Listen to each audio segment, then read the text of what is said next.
Good morning, student. Today we start new chapter dictionary. So dictionary basically होता क्या है? चलिए introduction part चलते हैं पहले. You must have released that the Python offered many different way to organize collections bunch of values in a single variables. कि आपने Python में इतना तो बहुत पढ़ लिया है जिसमें ये तुमने पता है कि आप किस तरह से अलग अलग तरीके से अपनी इंफॉर्मेशन को जो है और कलेक्ट कर सकते हो. ठीक है ना. चाहे वो आपका कोई भी वैल्यू आपकी सिंगल वेरिएबल हो. डाटा टाइप्स आपके बहुत सारे हैं. स्ट्रिंग है, लिस्ट है, डिक्शनरी है, टपल्स है. ये सब आपके आते हैं इसके अंदर. Already you have learn about string, list, tuples. Previous chapter में आप ऑलरेडी पढ़ चुके हैं इनके बारे में. How it is now is in this time we work with other collection type. कि अब हम एक और वे है जिसके थ्रू हम अपनी इंफॉर्मेशन को कलेक्शंस कर सकते हैं. एक अलग टाइप है, उसको हम पढ़ते हैं. फिर इस चैप्टर में हम डिक्शनरी के बारे में पढ़ेंगे. Dictionary dictionary in this chapter you shall learn about how data item are organise. इस चैप्टर में आप ये देखोगे कि किस तरह से डाटा आइटम को ऑर्गेनाइज किया जाता है पाइथन डिक्शनरी के अंदर. हाउ कैन यू एक्सेस, आप उनकी आइटम को किस तरह से एक्सेस कर सकते हो. डिक्शनरी की जो आइटम्स हैं उनको किस तरह से एक्सेस कर सकते हो. Various operation that you can perform on a dictionary and various related function and method. कि किस तरह से आप अलग अलग फंक्शंस को परफॉर्म कर सकते हो. मेथड्स हैं और बहुत सारे ऑपरेशंस हैं जो कि आप डिक्शनरी के ऊपर लगा सकते हो. डिक्शनरी में बेसिकली क्या है, करेक्ट, की वैल्यू पेयर. इसमें डिक्शनरी में की और वैल्यू का पेयर बनता है. Among the build in Python data type is very versatile type called dictionary. कि एक पाइथन का एक डाटा टाइप ऐसा भी है जो कि बहुत ही वर्सेटाइल है जिसको हम डिक्शनरी कहते हैं. Dictionary are simple another type of collecting in Python. कि डिक्शनरी भी एक सिंपल टाइप है जो कि पाइथन में कलेक्शंस करता है. ठीक है, इंफॉर्मेशन को. बट विद द ट्विस्ट कि लेकिन इसमें एक ट्विस्ट है. Rather than every having an index associated with each data item, dictionary in a Python has key associated with each data item, Python key and value of that key. कि देखो आपने अभी तक इंडेक्सिंग फॉर्म किया है. Indexing form में आपने list भी किया है, टपल भी किया है. ठीक है ना. तो आपको मालूम है कि किस तरीके से परफॉर्म होते हैं. लेकिन डिक्शनरी में कुछ अलग तरीका है. कह रहा है कि यहाँ पर एक की होती है और एक की वैल्यू होती है. कह रहा पाइथन जो है, कह रहा है कि Python dictionary are collections of some key value pair. कि पाइथन जो है जब एक कोई कलेक्शन कर रहा है किसी इंफॉर्मेशन का तो वो की वैल्यू पेयर के हिसाब से करता है. डू नॉट गेट कंफ्यूज होने की ज़रूरत नहीं है. Just read one. कह रहा है कि देखो just like English dictionary you can search for the word meaning. कि आप इंग्लिश डिक्शनरी का यूज़ करते ही हो, वहाँ पर अपने वर्ड मीनिंग सर्च करते ही हो ना. तो आप क्या करते हो, because of each word there is a meaning associated with it. हर एक वर्ड का एक मीनिंग एसोसिएट किया गया है. In the same manner Python dictionary have the some keys. कि पाइथन की भी कुछ कीज़ होती हैं जो कि एसोसिएट की गई हैं. और वो कीज़ को क्या है, just like English dictionary words को कह सकते हैं. देखिए यहाँ पर की का आपको यहाँ पर बताया गया है. क्या की क्या है, क्या की जो है इंग्लिश डिक्शनरी वर्ड हो सकता है और and associated value just like English dictionary has associated meaning of every word. और जो इंग्लिश डिक्शनरी में आप देखते हो ना कि हर एक वर्ड का एक मीनिंग होता है, तो वो कुछ इस तरह से उसकी वैल्यू हो सकती है. कह रहे डिक्शनरी आर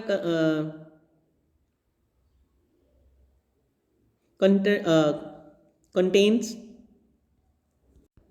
करें दैट एसोसिएटेड की एंड वैल्यू. की जो डिक्शनरी है वो की और वैल्यू से एसोसिएट करती है. This is the way similar to the list कि ये भी लिस्ट की तरह ही है। In the list you must remember the index value of an element of the list, कि आपको लिस्ट में भी आप देखते हो ना कि आपको सिर्फ इंडेक्स वैल्यू को याद रखना पड़ता है, ठीक है। But with the case of dictionary you will have to know the key to find the element of the dictionary. और यहाँ पर आपको क्या करना पड़ता है कि आपको यहाँ पर की को याद रखना पड़ता है ताकि आप उस एलिमेंट को फाइंड कर सको, ठीक है। यहाँ पर एक छोटी सी डेफिनेशन है, इसको आप कॉपी में बेशक लिख सकते हो। डिक्शनरी आर म्यूटेबल, डिक्शनरी जो है वो म्यूटेबल है, ध्यान रखना। Unordered collections with element in the form of की वैल्यू, ये अनऑर्डर है जिसको आप कलेक्ट कर सकते हो एक की और वैल्यू के पेयर में, और दैट एसोसिएटेड की टू वैल्यू, जो कि एसोसिएट करता है की से वैल्यू को, ठीक है। Now next is all this will become clear to you now. अब तो क्लियर हो गया होगा आपको कि किस तरीके से। नाउ अब कहते हैं डिक्शनरी क्रिएट कैसे की जाती है। डिक्शनरी क्रिएट करने का देखो सिंटेक्स है, यहाँ पर देखो सिंपल लॉजिक दे रखा है। सबसे पहले डिक्शनरी का नेम आता है, ठीक है, उसके बाद कर्ली ब्रैकेट्स आते हैं, ठीक है, उसके बाद आपका एक की आता है, फिर कॉलन साइन है और फिर वैल्यू है, और कॉमा से हम सेपरेट कर देते हैं, ये एक हो जाता है, और सेम इसी तरीके से कॉन्टिन्यूटी में चलते रहते हैं और लास्ट में इसको हम क्लोज कर लेते हैं। तो ये कर्ली ब्रैकेट्स के बीच में सारा का सारा होता है। इसमें की और वैल्यू, मतलब की और वैल्यू का मतलब है ये है, कॉलन साइन लगता है और कॉमा से सेपरेट कर सकते हैं जितनी वैल्यू भी आप डालना चाहते हो। और एग्जांपल आपके सामने है, टीचर नाम का एक डिक्शनरी है जिसके अंदर कर्ली ब्रैकेट के अंदर हमने Dimple computer science, Kiran sociology, Harpreet mathematics and Simba legal study, तो ये कुछ दे रखे हैं। तो ये जो डिम्पल, किरण, हरप्रीत और सिम्बा, ये जो नाम हैं ये आपकी कीज़ हैं, और जो इनके ये computer science, sociology, math and legal studies हैं, ये आपकी वैल्यूज़ हैं, ठीक है। कहता curly bracket make the beginning at the end of the dictionary, ठीक है। सबसे इंपॉर्टेंट नोट्स हैं यहाँ पर कि जब भी आपको कोई भी डिक्शनरी आपको बनानी है तो आपको स्टार्टिंग और एंडिंग में कर्ली ब्रैकेट्स लगाना ज़रूरी है। ईच एंट्री की और value consist of the pair separate by the colon, कि जब भी आप एक की और एक वैल्यू बनाते हो, कह रहे की और वैल्यू बनाते समय आपको कॉलन साइन का यूज़ करना होता है उसके बीच में, ठीक है। और key value pair are separate by comma, और अगर आपको एक से ज़्यादा की और वैल्यू लेकर चलनी है तो आपको कॉमा से उनको सेपरेट करना पड़ता है। नाउ यहाँ पर आप नीचे देख सकते हैं, कह रहा की वैल्यू पेयर का देखो यहाँ पर दे रखा है, एग्जाम्पल है। तो ये आपके देखो ये जितने, ये इस तरफ के जितने भी हैं ये सारे के सारे कीज़ हैं, और इस तरफ के जितने भी हैं ये आपकी वैल्यूज़ हैं, ठीक है। और इस तरीके से आपका एक की और वैल्यू का पेयर बनकर एक डिक्शनरी बनती है। नाउ एक नीचे एग्जाम्पल दे रखी है, dictionary are also called associative array or mapping or hashes, कि इसको डिक्शनरी को हम इन नामों से भी बुला सकते हैं, लेकिन मेनली हम इन नाम से बुलाते नहीं हैं। लेकिन हाँ, अगर बोला जाए कि एसोसिएटिव एरे क्या होता है तो उसको आप डिक्शनरी बोल सकते हो कि हाँ उसका मीनिंग डिक्शनरी होता है, ठीक है। एग्जाम्पल दे रखा है यहाँ पर, एक सिंपल एक कॉमन डिक्शनरी डिक्लेरेशन है। सबसे पहले एक एम्प्टी डिक्शनरी बना रखा है हमने, DICT1, ये आपका वेरिएबल है, डिक्शनरी वेरिएबल नेम है, और उसके बाद हमने इक्वल टू का और ब्रैकेट्स। आपको याद होगा कि जब हम एक लिस्ट बनाते थे या एक टपल बनाते थे तो भी हम ऐसे कुछ क्रिएट करते थे। टपल्स के लिए हम ब्रैकेट्स यूज़ करते थे और लिस्ट के लिए हम कुछ इस तरीके से यूज़ करते थे। तो ये एम्प्टी है आपका, ठीक है। Now next is your Monday day in months, ये आपके डिक्शनरी का नाम हो गया। और देखिए ये देखिए जनवरी 31, फरवरी 28 से लेकर दिसंबर तक का पूरा इन्होंने एक लिस्ट बना रखा है, तो लिस्ट सॉरी डिक्शनरी बना रखा है। और इसमें आप देख रहे हो जनवरी, फरवरी, मार्च, अप्रैल, मई, जून, जुलाई, अगस्त, सितंबर, अक्टूबर, नवंबर, दिसंबर, ये जितने नाम लिखे गए हैं ये सारे के सारे आपकी कीज़ हैं। और 31, 28, 31, 30, 30, 31 ये सब आपकी वैल्यूज़ हैं। इसी तरीके से एक और एग्जांपल दे रखी है, बर्ड काउंट है। तो देखो यहाँ पर ये आपकी कीज़ हैं, 10 का वैल्यू है, मैन 13, ठीक है, और इसी तरीके से पीकॉक 15, और उसके बाद कर्ली ब्रैकेट है। तो मतलब कि किसी भी डिक्शनरी को क्रिएट करना है तो आप इस तरीके से क्रिएट कर सकते हो। Now now you are easier identify the key and corresponding values. अब आप अच्छे से समझ गए होंगे कि किस तरह से आप की को आइडेंटिफाई कर सकते हो, किस तरह से आप वैल्यू को आइडेंटिफाई कर सकते हो। On thing that you must know that the की of the dictionary must be immutable type. आपको ये पता होना बहुत ज़रूरी है कि जो डिक्शनरी की जो कीज़ होती हैं वो इम्यूटेबल टाइप होती हैं, ठीक है, such as string, number and tuple. कि टपल्स जो हैं कंटेनिंग ओनली इम्यूटेबल एंट्रीज, जो टपल्स हैं वो सिर्फ इम्यूटेबल एंट्रीज ही करते हैं। The keys of dictionary must be immutable, ये याद रखने वाली बात है सबसे इंपॉर्टेंट, कि जो कीज होती हैं डिक्शनरी की, जो कीज होती हैं वो इम्यूटेबल टाइप होती हैं। Okay, now next is your, यहाँ पर एग्जाम्पल दे रखा है, एग्जाम्पल दे रखा है कि DICT3 लिखकर हमने ब्रैकेट स्टार्ट किया और एक लिस्ट फॉर्मेट किया, उसके बाद हमने एक ABC एक स्ट्रिंग बना दिया। अब यहाँ पर उन्होंने टाइपिंग एरर दिया है लिस्ट का। क्यों दिया है? कि the above error typing error unhatchable type always means that you have tried to assign a key with mutable type and a Python dictionary do not allow this। कि आप ये जो एरर आती है हैशेबल टाइप जो है वो ये एरर है कि आप जिस जगह पर क्या कहते हैं म्यूटेबल टाइप वैल्यू एंटर कर रहे हो वो पॉसिबल नहीं है इसके अंदर, डू नॉट अलाउ, ठीक है, वहाँ पर अलाउ नहीं कर सकते। म्यूटेबल टाइप का मालूम आपको, म्यूटेबल का मीनिंग मालूम ही है आपको कि जिस जहाँ पर आप वैल्यूज़ चेंज कर सकते हो, ठीक है ना।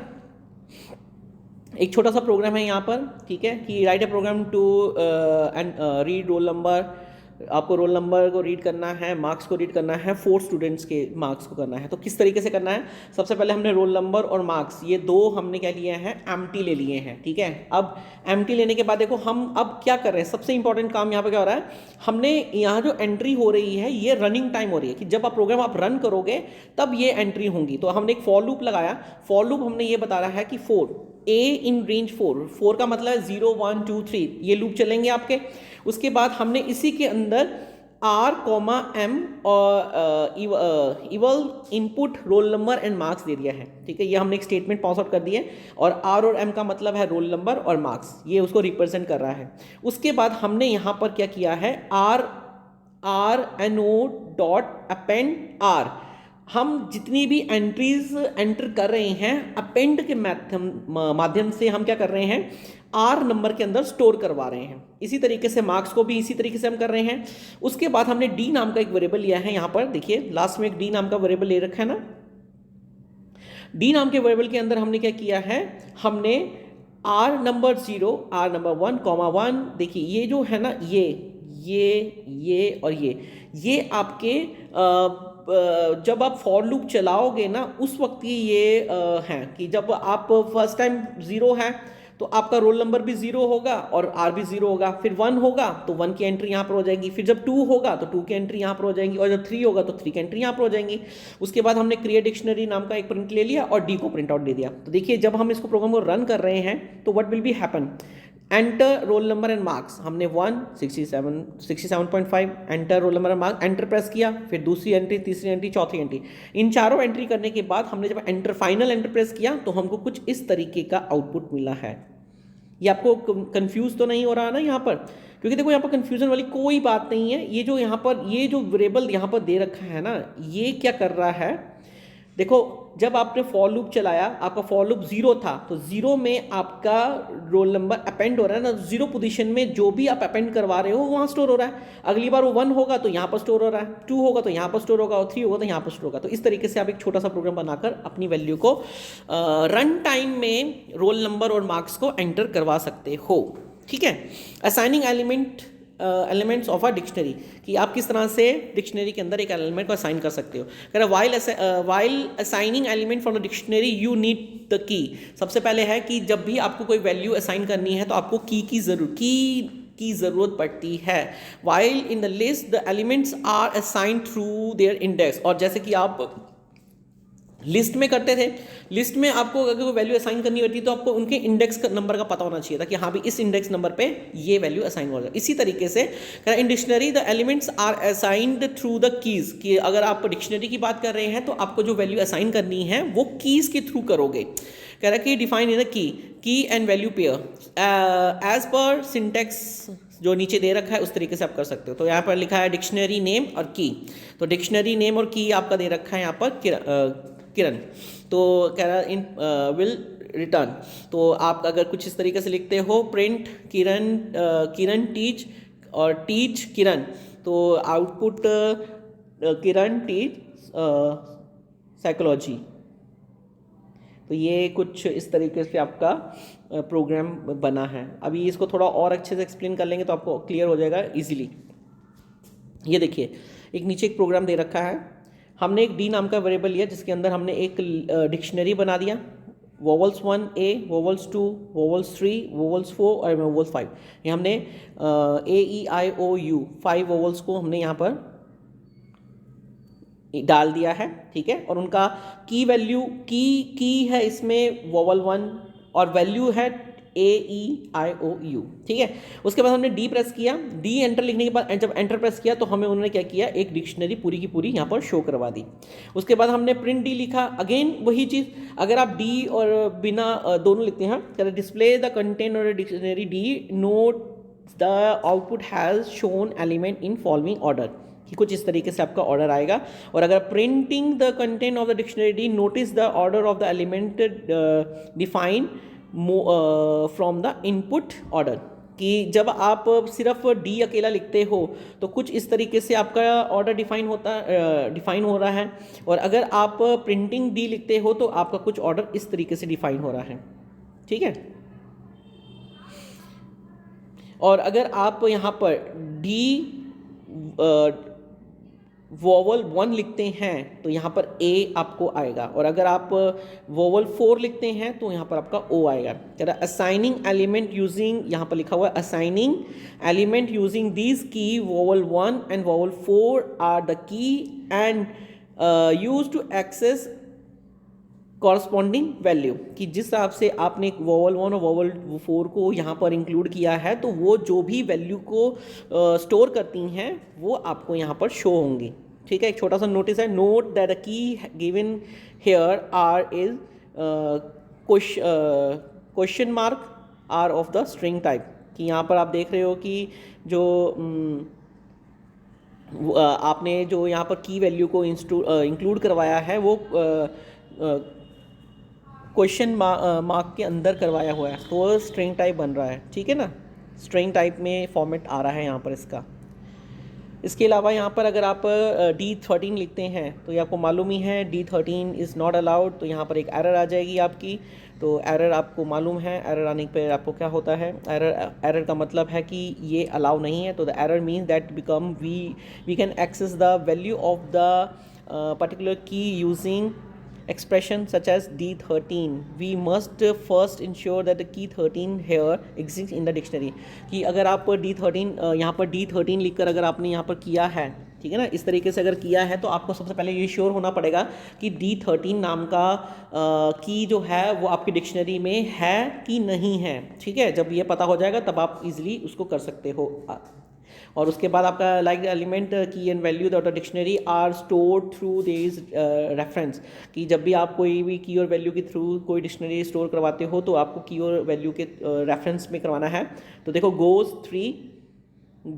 3 टर्न 3 और होप 1, ये की और वैल्यू की वैल्यू के हिसाब से यहाँ पर स्टोर हो रखी है। तो ये देखिए एक स्ट्रक्चर भी यहाँ पर दे रखा है, यहाँ पर आपकी कीज़ आ गई सारी की सारी और यहाँ पर आपकी वैल्यूज़ आ गई सारी की सारी। तो 3 3 3 1, ठीक है, ये 3 3 1 जो है आपकी वैल्यूज़ हैं और गोज़ टर्न एंड हॉक जो है आपकी वैल्यू कीज़ हैं, ठीक है। इसी के बाद एक छोटा सा प्रोग्राम और यहाँ पर आ रहा है। यहाँ पर इन्होंने क्या कर रखा है, consider the dictionary create in the previous programme 13.1। आपने लास्ट जो प्रोग्राम बनाया था उसको आपने देखा ही है, उसमें आपने क्या किया, 4 एंट्री कर रखी थी। नाउ कह रहा है modify the previous program to check if the roll number 2 has scored more than 75%, कि अब आपने क्या करना है, उसी प्रोग्राम में ये इंप्लीमेंट करना है कि क्या आपके आपके प्रोग्राम में 75 से ज़्यादा का स्कोर किया है किसी ने कि नहीं किया है। तो उसके लिए यहाँ पर देखो कंडीशन क्या अप्लाई हो रखी है, हमने इफ़ कंडीशन यहाँ पर अप्लाई की है और यहाँ पर देखो D2 लिखा हुआ है, D2 इज़ ग्रेटर देन 75। अगर 75 से ज़्यादा है तो वो क्या करे, D2 को शो करे और ग्रेटर देन 75 को भी शो करे, और अगर नहीं है तो वो शो करे और लेस देन का साइन शो करे। तो अब देखिए दोनों कंडीशंस में आपका जो प्रोग्राम है वो यहाँ पर आ रहा है। तो जब आपका प्रोग्राम रन होगा तो देखो 167.45 78 एंड 4 का 70.5 है, 78 द रोल नंबर 2 देखो 01 रोल नंबर 2 स्कोर 45.6 कि ज़ीरो में ज़ीरो इंडेक्स का ज़ीरो का डी का जो 2 है उसको फाइंड कर रहा है ना कि 2 वाले को देखो तो 2 स्कोर जो है वो लेस देन 75 है आपके, मतलब जो आपका D2 आपको यहाँ बताया था ना, देखो D2 आपका इंडेक्सिंग में है कि नहीं है। तो देखो हम एक बार पुराने प्रोग्राम में चलते हैं, यहाँ पर देखिए ये देखो D2, तो 1 2 3 हमने रोल नंबर डाल रखे हैं तो D2 को वो पकड़ेगा, ठीक है। तो देखो D2 ये आप देख रहे हो ना, ये D और ये है 2, तो उसको पकड़ेगा रोल नंबर को पकड़ेगा, देखेगा कि हाँ भाई उसमें क्या है, तो उसने यहाँ पर 45.96 का आंसर आ रहा है। तो यहाँ पर वही आंसर आपको यहाँ पर भी दिख रहा है, ठीक है। नाउ नेक्स्ट है आपका, देखिए अगर है आपका traversing a dictionary, traversal of the collection means accessing and processing each element of it, कि आप किस तरह से एक्सेसिंग और प्रोसेसिंग करते हो हर एक एलिमेंट की। The tracing is a dictionary also means the same in the tool on it for Python loop, जैसे कि पाइथन लूप में होता है उसी तरीके से इसका मीनिंग भी सेम निकलता है। आप यहाँ पर अगर लूपिंग की बात हो रही है तो देखो फॉर लूप लगा रखा है, item in dictionary process item here, ठीक है। तो अगर मतलब कि आपको फॉर लूप कुछ इस तरीके से अप्लाई हो रहा है, ये आपका सिंटेक्स है, ठीक है। और देखो अब यहाँ पर कैसा अप्लाई हो रखा है, हमने यहाँ पर एक डिक्शनरी बनाई, रिकॉल दैट ये स्लैश का यूज़ आपको याद होगा कि हमने स्लैश का यूज़ क्यों किया था। मल्टीपल लाइंस को अगर आप एक्सेस करना चाहते हो तो आपको स्लैश का यूज़ करना पड़ता है ताकि आपको ये पता रहे कि ये इसके बाद कॉन्टिन्यूटी में है। यहाँ पर आपका ये एंड नहीं हुआ है, आगे है, ठीक है। एक हमने प्रोग्राम बनाया यहाँ पर फॉर की इन D1, तो प्रिंट की D1 की, तो देखो उसका कुछ आउटपुट कुछ इस तरीके से है, A is equal to string, 1 2 is tuple and 5 is equal to number. ये प्रोग्राम था ना आपका, यहाँ पर देखो ये रहा आपका 5 नंबर है, A आपका स्ट्रिंग है, 1 2 आपका टपल है। तो उसी को यहाँ पर फॉर लूप के माध्यम से बनाया गया है कुछ इस तरीके से, ठीक है। ये आप बना के देख सकते हो।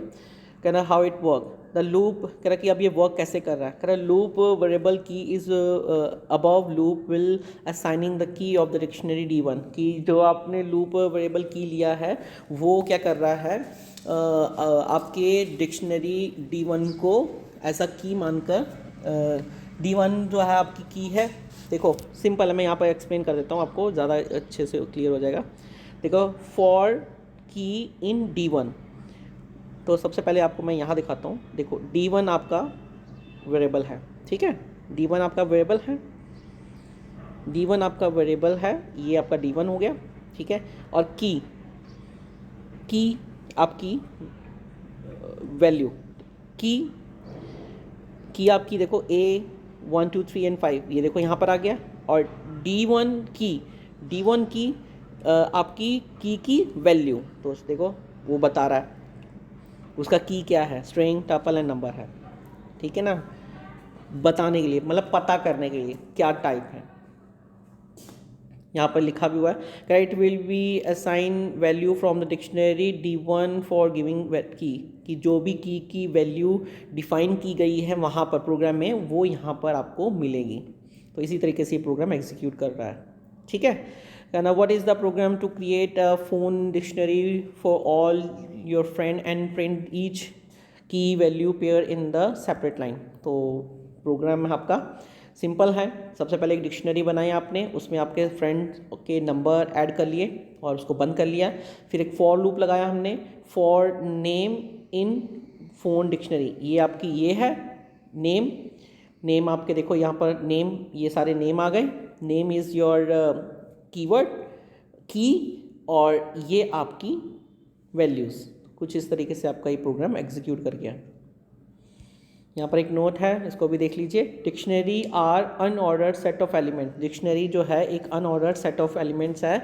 The print order of elements is not same as the order you store in the element in. कि जब आप प्रिंट कमांड देते हो, कह रहा कि उसका जो ऑर्डर ऑफ एलिमेंट्स होता है वो सेम नहीं होता है जो आप स्टोर करते हो। ठीक है। Now next is your accessing की एंड वैल्यू। आप किस तरह से की और वैल्यू को एक्सेस कर सकते हो, ये इंपॉर्टेंट है। ठीक है। डी डॉट कीज़, अगर आप ऐसा लिखते हो तो कीज़, जितनी कीज़ होंगी आपकी वो सारी की सारी आपको प्रिंट आउट में आ जाएंगी। और अगर आप डी डॉट वैल्यूज़ लिखते हैं तो आपकी जितनी वैल्यूज़ हैं वो आपके प्रिंट आउट में आ जाएंगी। सिंपल है, ठीक है ना। ऊपर वो जो प्रोग्राम था ना डी,